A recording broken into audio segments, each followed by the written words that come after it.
Hi, welcome to Scofield Farm, and this is our much awaited May garden tour. I cannot wait to share the garden with you because we have it almost fully transitioned. I mean, pretty much it's fully transitioned to what our summer garden will be this year. We have a couple things to harvest left that are cooler vegetables. We have sweet potatoes to plant, but other than that, it is what it's gonna look like this summer, but in the early stages. I want to show you around. We're just doing the veggie garden today. I am so excited because my husband and my family, they laid new irrigation to half of our garden. They built 2 new garden beds. Things are looking really, really good. And I want to share it with you. Let's get started. I'm going to start with the bed you see behind me, which actually has 2 cauliflower left in it, a lot of peppers, some different squashes and pumpkins that are going to vine over trellises, lots of flowers. This is going to be a really cool bed.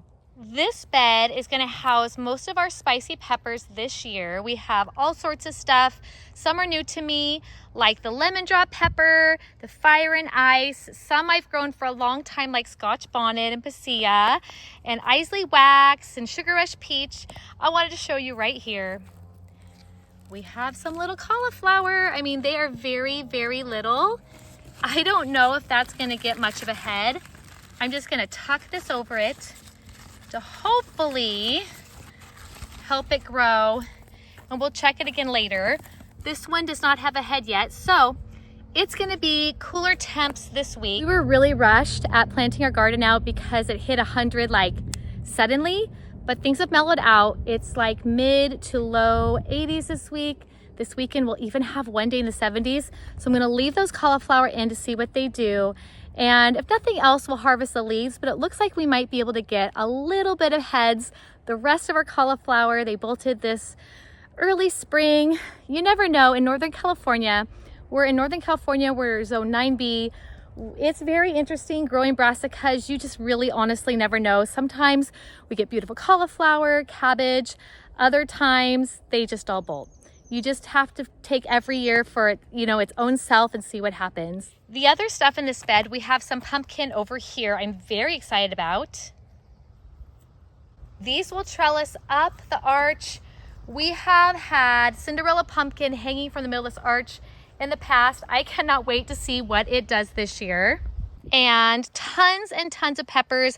I believe we're growing close to 200 peppers this year. We also have a lot of volunteer calendula like this. I know I can't keep them all. I've been slowly transplanting them to other parts of my garden. I'm like a sucker for volunteer plants. I want to keep all of them. I know I can't. So I've been trying to transplant as many as I can to see what we can do with them.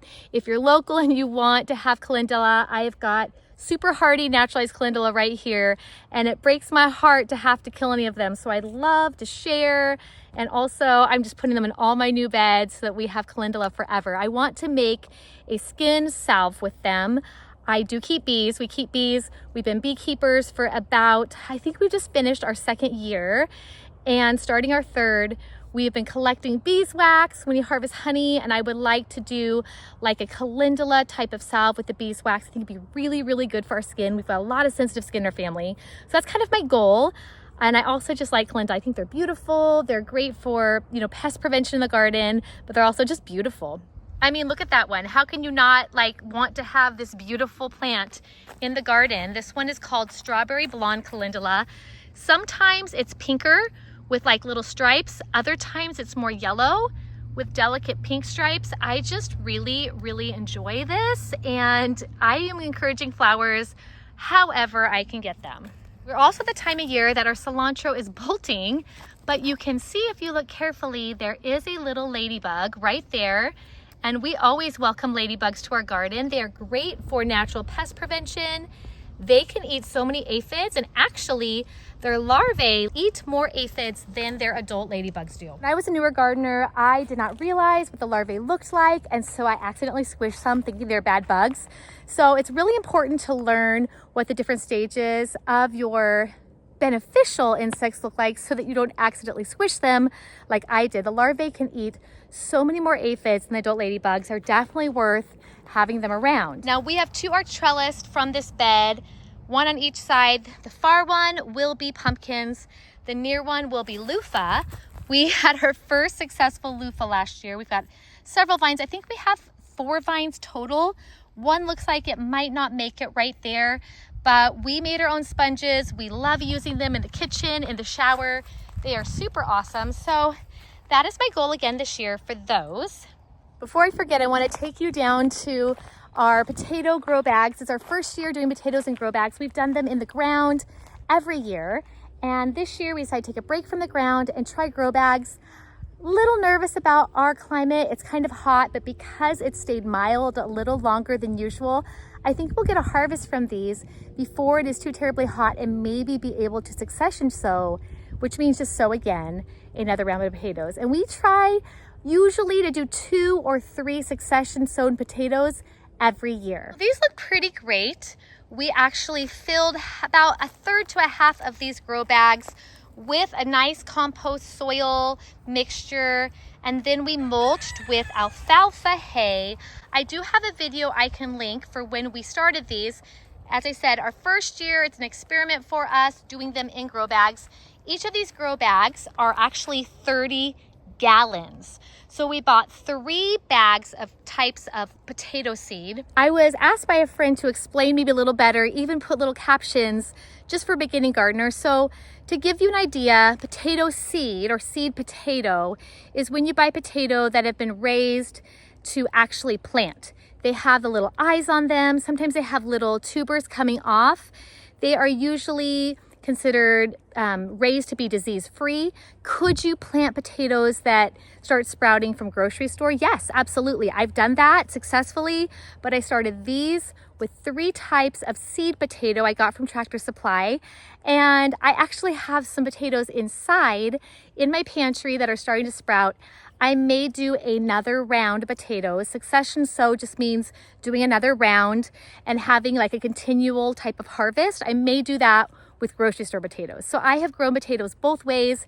They both work. What I would make sure to do is if you do grocery store, I would use organic to make sure they weren't sprayed with anything that would keep them from sprouting and developing more potatoes. Sometimes conventionally grown potatoes, I'll spray it to kind of have it stay good longer and not sprout as fast, but it also means they're not going to do as well if you try to grow those in your garden. Over this direction, we finally got out my umbrella. It had fallen over, it's been so windy, and I need a new chair so badly. This is my old chair.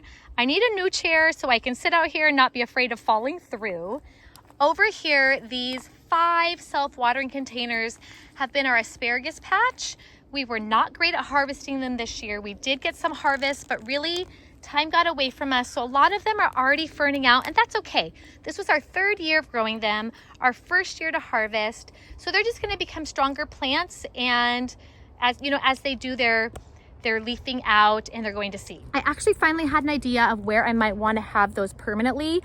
I want to maybe build another garden bed along this fence that's more permanent. It's maybe like 1.5 to 2 feet deep, and we could make these have a permanent home. I put them in these self-watering containers over here just because I wasn't quite sure where I ultimately wanted them. Now, since they're more mature, if I transplant them into a permanent bed, they will be fine to harvest.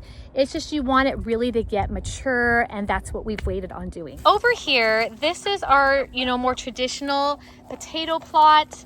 It is in the ground. We built up this soil with compost, with wood chips, and we've had a lot of problems this year with either, I don't know if it's a vole, a ground squirrel, if it is gophers. We have a ground squirrel trap right here that has not caught anything, so I'm feeling like it might be gophers. But the potatoes you see in there are just volunteers from last year. You can still see holes if I zoom in on it. This has been a very disappointment area for me in the garden. I was hoping to do sweet potatoes in here this year. I actually went out and bought another 30-gallon grow bag at a local grocery store because I don't trust it. I lost a tomatillo plant in this garden bed. I lost a huge ground cherry plant. I've lost so many pea plants. If you see potato plants in here, that's just because those are volunteers that came up from last year. There's a couple cilantro and sunflowers, and I'll leave those be, but I'm definitely going to put my sweet potato slips into a grow bag because I was heartbroken to lose that huge ground cherry plant, and we haven't got a gopher trap yet to deal with this. So this kind of shows why we always put hardware cloth, which is like a really fine wire. It's closer together wire than chicken wire is. It's harder for critters to get through. We put that at the bottom of our raised beds so that we won't have this specific problem with the burrowing type of rodents coming in and destroying large parts of our garden. I mean, you can see holes right here. There are multiple holes. Someone helped me in a local gardening group, discover they're probably gophers or voles. We did catch one vole in the front yard, but we need to get a specific gopher trap to help with this issue. And I'm not planting anything else in this garden bed until this issue is resolved. You do see some peas starting to flower, but I had to plant peas 3 times. That is just too many times to make it really that worth it. I share those kind of things with you because I want you to know that every gardener, no matter how seasoned, how new, has those kind of disappointments happen. We all have disappointments in our garden. And so we're always learning. I feel like gardening is something that is always learning, always changing, always ebbing and flowing. That can be a frustration, or that can keep our minds engaged and always learning something new. I want to show you my new garden beds. I'm so proud of these. My family made these for me. We decided to put some volunteer squash. I think they're probably butternut squash because they came from our compost. And those will vine over this side. We have lots and lots of tomatoes in this bed. We have some flowers like some calendula that I transplanted down here from our other bed. We also have some nasturtium, which don't look like they actually transplanted that well. I hope that they, bounce back and do a little better. But we have lots of tomatoes in here. On the back side, you're gonna see celery. We grew celery on the north side of tomatoes last year. We're trying the east side in this bed. I think they'll do well. We have some basil down here. I love basil. I harvest tons and tons of basil. And some of these tomato plants have flowers. Look at this.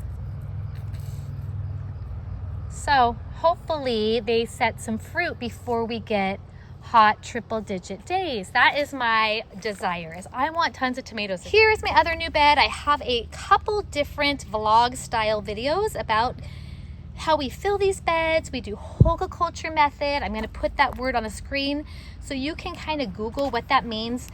And I also have a video about what we do and how we fill it that kind of describes that. But we have tomatoes in here as well, flowers. I think I planted on the end of this, or I'm going to plant. Oh, I did plant. I planted a few things. Let's see. Spaghetti squash and butternut squash. So I'm hoping those come up. It doesn't look like they've sprouted quite yet, but that's okay. A couple of my different types of squashes. I actually had to plant a couple times, so it happens. In fact, I'm going to show you an area that I planted, I think 3 times that still hasn't come up. I'm so disappointed because it is like cantaloupe type of melons. We decided to not grow watermelons this year. I never do good with watermelons, but I do good with cantaloupe. And you're gonna look down here and there are none coming up. And I'm super bummed, honestly, because I was hoping to have those. They're always really fun to harvest. They are so delicious. I don't even like cantaloupe from the grocery store. It kind of tastes like nothing. But from the garden, it's super sweet. Or if you buy it from like a farmer's market, it is like amazing. It's so good.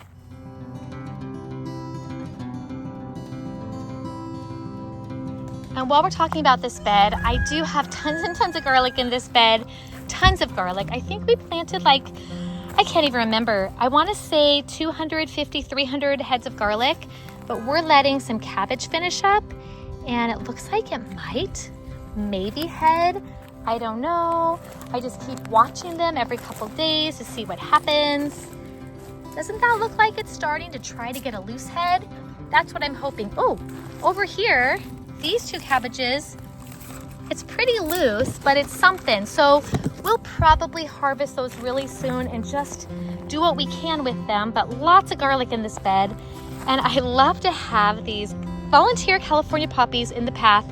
If it's earlier in the day, you can see how beautiful they are. I always let an onion or two bolt and bloom because I'm gonna save seeds from that. That is my plan.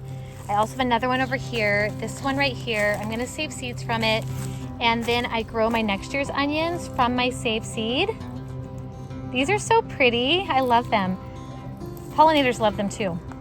In the middle, I have a few really hot peppers and a couple eggplant, and honestly, they don't look like they transplanted that well. The Tabasco doesn't look too bad. The habanero, it's kind of struggling. The Reaper, pretty little, but I'm hoping a ghost pepper, oh my gosh, I think something ate it. Like roly-poly or slug, but hoping some of the spicy, burn your face off peppers make it. This is a Jamaican roselle, and it's a type of hibiscus, and we save the flowers, the actual pods from the flowers, like a rose hip, and we save those to make a special drink my husband grew up drinking in Guatemala. That's kind of like my sentimental side, growing that for him. I have 2 plants of that this year. One is in my pollinator garden, one is over here in the vegetable garden. They grow this big, huge bush, almost tree thing, but they don't actually produce their flowers till the temperatures drop again in the fall. And it just depends on how long fall lasts as to how many of the rose hip, like the part that you save to make the tea, it only matters on how nice and temperate the fall is. And that does not always happen here. I want to show you next this bed over here on the other side of an arched trellis to the one that has cabbage, super hots, and garlic. This bed, we have a bunch of different cucumbers, like lemon cucumber and stuff in here. I think we have 1 Trobocino squash, tons of shallots. I forgot to harvest these last year. So they have gone wild and crazy. This will be an interesting harvest this year. And then we have sweet peppers, lots of sweet peppers, all sorts of types of bells. And then I like to put eggplant over here on the west side to shade them while they change colors. We have a few interesting kinds of garlic in this bed that are new to me. My huge, beautiful echinacea. Oh my gosh, this is one of the prettiest things in my garden. It's also called purple coneflower. Look it up. It is definitely worth being in your garden. Not only is it medicinal, it's also absolutely stunning. It smells so amazing. And all the pollinators, native pollinators, honeybees, bumblebees, all sorts of pollinators love it. So that is a must grow in my garden. You can also do it as cut and come again, where you cut back the blossoms and then new ones come up. Oh my gosh, I see one blooming. Look at that. The first one. Oh my goodness. Isn't it lovely? Purple coneflower, echinacea. It goes by both names. It is medicinal and it's just lovely. So lovely. I also have chard wanting to bolt over there. This happens so often. I'm just gonna pull those little bolting heads off and see if I can keep it around. Lots of cilantro just about to bolt. We have chives that bloomed. We have an enormous snapdragon. I probably need to cut it back. I did tie it up a bit here, but it is, wow. I think it needs to be cut back so it can bloom again. But it is enormous, and I have the funniest thing, guys. I have a whole strawberry patch in my walkway with ripe strawberries. Oh, look. Yummy, yummy. Oh my gosh. This is hilarious. You know, who can say no to a path of ripe strawberries?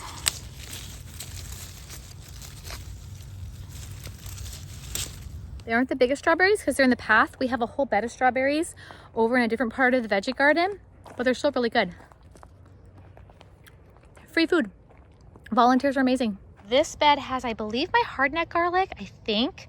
I've got to double check that, but this is definitely garlic. And then we have tomatoes in the middle. These tomatoes, I think, look the worst of any of my tomatoes. I need to maybe put a little bit of blood meal on them, because look at that. The new growth looks nice and green. The old growth looks kind of ick. But these are mostly my cherry tomatoes, so I really want them to do well because we love cherry tomatoes. It is hardneck garlic.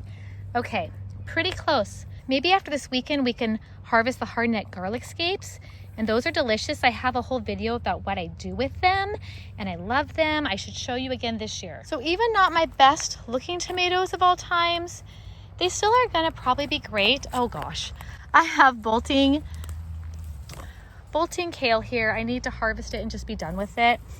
This one I was trying to save for seeds. I just need them to dry out so I can take it out. And these snapdragons were so lovely before. Hopefully they have a round 2. That's what my hope is. So much garlic. Oh my gosh. Yeah, we're so close. I have a whole video about how to know if my scapes are ready. Ooh, that one looks good. I think we have a garlic scape harvesting time right ahead of us.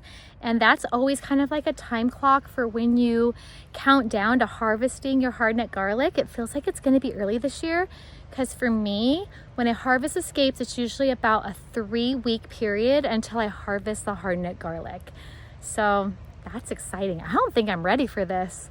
Harvesting garlic is one of my favorite chores in the garden to do. I always have my kids be involved because it's exciting, anything that's grown underground, to see what it looks like when it comes up. But it's a lot. I mean, we have like 300 heads of garlic, so this is gonna take a decent amount of time, but it's actually going to make more room in these garden beds. And I think these tomatoes in this specific bed definitely need a little bit more room than they have right now. They're pretty crowded. One way I like to extend the life of chard, because it is pretty heat tolerant, is just to pull the blooming little parts off, and I give those to my chickens, and often I can get it to last through the summer. It isn't as sweet as it is in the winter, but we use it a lot in smoothies, and also I just like to feed it to my chickens as like a little snack all summer long, like this. Here you go. Would you like some? There you go. Enjoy. This bed has tomatoes on one side, like on the north side, humongous sage that we cut back to like nothing last year, and it is so beautiful. Those blooms are out of control. Look at that pollinator. I think that's a bumblebee. Super cute. Can you see it?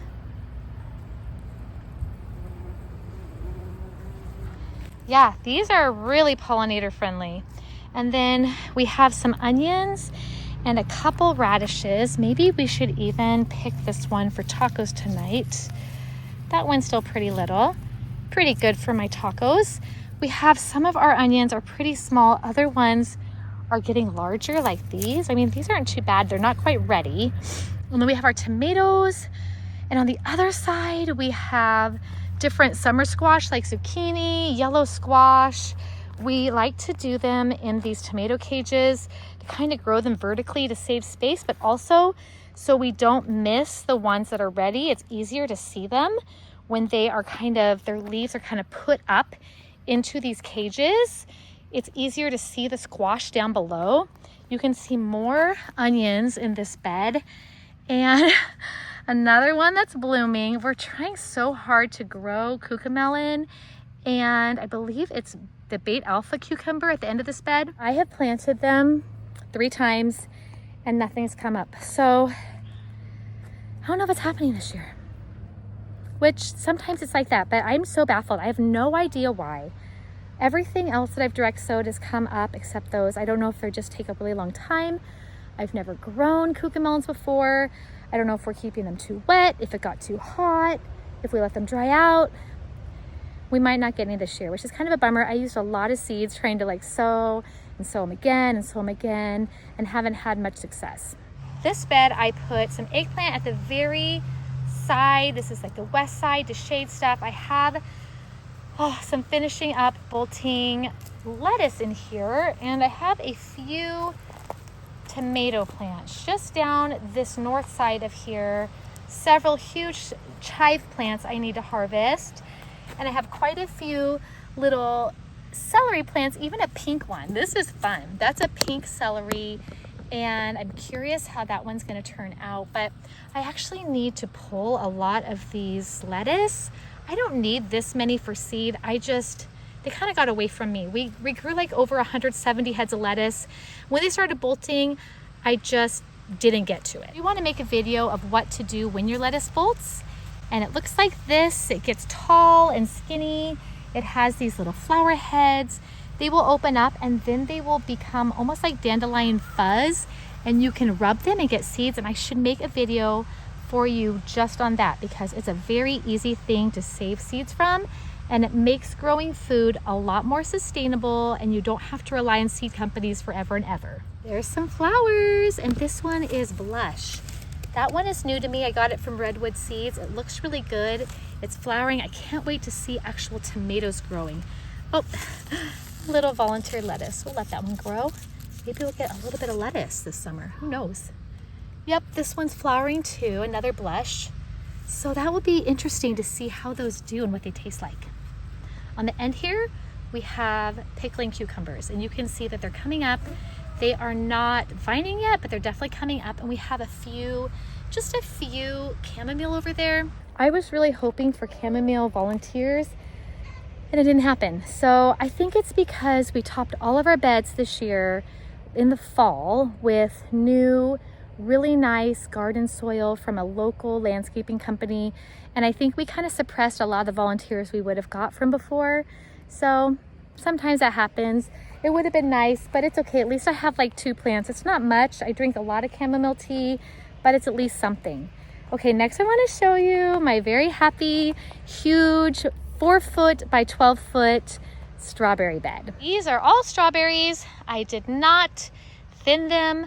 I did not weed them. I did not compost them or feed them this fall and winter and spring like I should. But it is full of strawberries. We've already been eating off of it. And do I need to do those chores? Absolutely. But we're still getting food. So that's nice. Let me see if I can find some for you. Oh goodness, the soil level's getting a little low in here. There's some blooms, but the girls picked this pretty good recently. Oh, here's one. That one's not quite ready though, but there are some strawberries in there. I feel like they're a little too crowded, but it's just one of those chores I haven't got to yet, and I really need to get on my list. You know, I had shoulder surgery in January. You would know that if you've been around here for a while. If you're new, welcome. By the way, this would be a good time to take a second to like this video. And if you're enjoying just things like our garden content and tours, you can subscribe and hit the little bell button so you get alerts when we have new videos. But because of my shoulder surgery, which I was trying to say, I did not get to do as much in my garden as I had hoped, and I'm recovering really well. My shoulder's finally usable. This is the end of May. I don't have quite the strength yet, but I'm getting to be out here more and doing more. And my family's so great. They help me so much. And you'll see on our channel, my family's really, really involved on our homestead. We have 3.5 acres in Northern California. We have chickens, we have bees, we have a golden doodle dog, we have a garden and fruit trees and lots of citrus trees. We are suckers for citrus, and yeah, we share all of that kind of stuff, but I can't do it alone, and especially after having shoulder surgery, I really, really could not do it alone. So things like the strawberry patch, that didn't happen the way that I was hoping, because when I'm relying on help from all my family, the most important things go first, and these still are producing. Could they be more fruitful? Probably, but they're still producing, even crowded, even with the soil level a little bit low. They're still producing food. We're still eating from it. They are ever-bearing, so we can actually come in here, clean it up a little bit, put some compost, and they're gonna keep producing food for us all summer long. For those of you new to strawberries, there's some called like June bearing, which give like a huge crop all at once. You'd make like jam and stuff out of. Then there's everbearing that kind of produce all season long, produce. We've even had them produce in the winter before. Very little bit at a time, but honestly, we're in a temperate enough climate that has happened. And you don't usually get a huge bumper crop for making jam, but we have fresh strawberries all the time, which is a great snack when you're working out here on a hot summer day. It's like 110, 115. Grab a couple hydrating strawberries and it gives me energy to keep going. The last bit I'm going to show you, I call it my leek bed forever because leeks like to self-sow. I've learned that in our climate. We have a bunch of California poppies in the path, which I love, and I just keep them. I harvested so many leeks, and yet still I have quite a few going to seed, and I'm gonna let these bloom for the pollinators. I love them, they're pretty. They're in the corner, they're not taking up any space, and I will have leeks come back because I always do. I moved my tomatillos over here. I have some tomatoes on the other side. You can see some lettuce finishing up, but I just didn't want to lose any more tomatillos to that critter, whatever it is that was digging in that potato bed. I had my tomatillos over there. I lost one, lost the ground cherry. I said no more, and so we moved them to this bed. I have other plans for this bed. Is it like ideal? Probably not, but they can go here. It's fine. We have, look at this. This is like as tall as me almost, and this is a blooming leek, and it actually has like a double bloom, so that's really interesting. We have chives. Oh, here I can show you.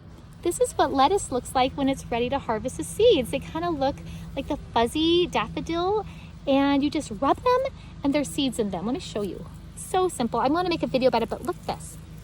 You just rub them and there's seeds. Isn't that cool? These little tiny Thai basil are trying to flower. They're too little, so I'm just going to pinch them off so they start branching out. You can see the pinch them off right where there's little ones growing. It's almost like at the elbow. There's little teeny leaves, and they'll bunch out a little bit more. They'll be a little bushier. Even the ones that aren't trying to flower, I really should do that from, so they continue to get thicker, to not be so spindly and little. That one I just did right there. Cool, I planted an acorn squash here, and it's just coming up. That is exciting. It is a table queen acorn squash, and it's my first year to grow that one, so I'm excited about that. I definitely need to come out and make that video about lettuce seeds, because that one is completely ready to harvest. I think this was from a butter crunch lettuce. That will be delicious to grow again in the fall. Crazy leek bed. Oh my goodness. It's wild. It's crazy, just like my garden. That's my garden tour, and oh my goodness, it really has changed. If you go back and look at the April tour, you're gonna see just in that short amount of time, things look so different. And I'm just being out here, I'm noticing that I've got some garlic chores, strawberry chores, lettuce seed chores. I think I need to get some of those kale seeds that I was trying to get to dry out all the way. It's just like a lot of fun stuff to do here, but it is pretty much settled to become our summer garden, and that is so exciting. I will link next to my video on my April garden tour in case you missed it, so you can see the difference, and I will see you over there. Thanks for joining me.